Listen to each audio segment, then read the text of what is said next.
I've designed, printed, and built 6 of these mechanisms. Every single one ended up in a drawer or hiding on a shelf within a week. I kept telling myself the mechanism was the point, but nobody cares about a mechanism that they never look at. So I went back to the drawing board, and this time I finally think I figured out what was missing. So what was missing? 3 things have to be true by the end of this video. A theme and a story that gives the whole thing context. At least 3 distinct moving features, and it has to be something I actually want to have on my shelf, and want to show people. Those are the conditions, let's see if I can meet them. Here's what I kept missing. The mechanism was never the problem. The problem was there was nothing to care about around it. A dinosaur that moves is a curiosity. A dinosaur chasing a jeep through a jungle is a scene. For designs like this, the story is what connects you to the characters, and the characters bring you back to use it again and again and again. At least, that's what I'm hoping. So let's just go with that. A dinosaur, a jeep, maybe a monkey, a professor, maybe a time-traveling professor, and a diamond, a lost treasure. Okay, so you might be thinking, you just pulled those out of a hat. And yeah, I did. That's kind of the fun part. I can create random stories with a bunch of random things pulled out of a hat and come up with something pretty cool. At least, I'm still hoping. So let's get to work on this mechanism. I have a good amount of experience with this side since I've been working on mechanical animals for the last year. I want to make a scene that feels like you're watching a small part of a movie, but fully mechanical. So first, I need a box.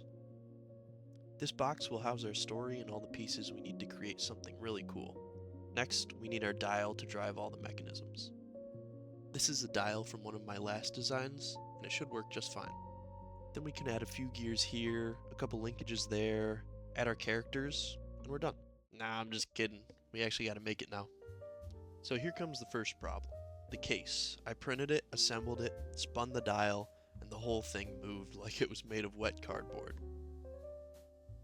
I beefed up some walls and increased the layer thickness and printed out a new test piece. The second print came out better, but the 2 housings came apart way too easily.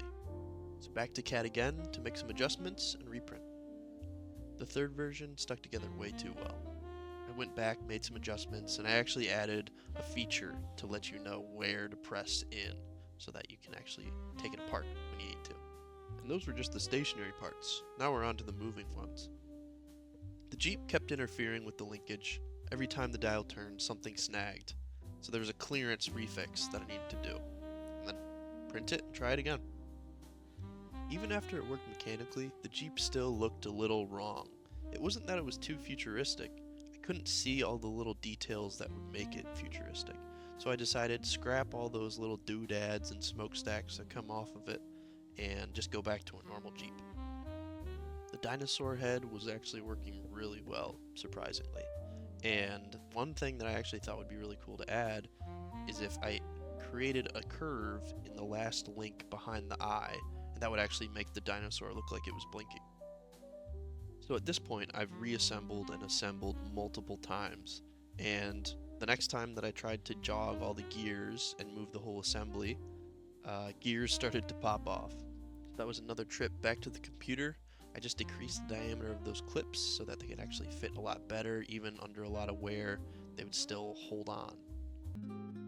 So before I touched the colors, I wanted to have another set of eyes, actually multiple different sets of eyes on this piece. I think I don't have a great idea of what the best colors look like, so I asked some friends. I created a sheet with a bunch of different options for a ton of different colors, and I realized that the monochrome green would look the coolest. I think it actually gives a little bit different value of depth to the whole entire scene.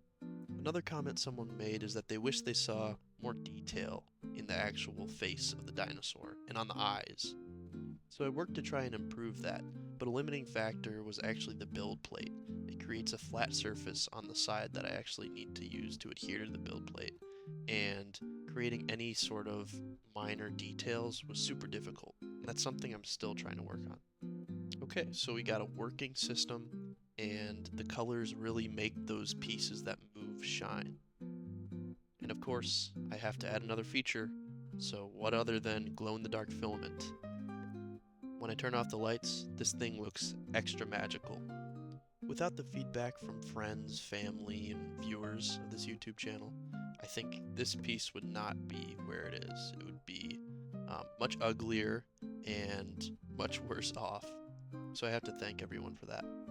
The next scene is already in progress. If you want to have a say in what it becomes and get access to the design and everything else I've built, it's all on my thanks page. I've tried coming up with names for this professor, but nothing really feels right. Let me know what you think I should name him. Okay, so back to the 3 conditions. A theme and a story. The Jungle Escape has a professor, a dinosaur, a jeep, and a chase. That's a story. 3 or more features. The dinosaur moves, the jeep moves, the monkey moves, and it glows in the dark and is all driven by one dial. And the shelf test. This one has been on my shelf for about 3 weeks now. I keep spinning the dial when I walk past, and I think that counts. Plus, I love showing this to my friends and my family, and they all think it's awesome. There's still some things I want to fix.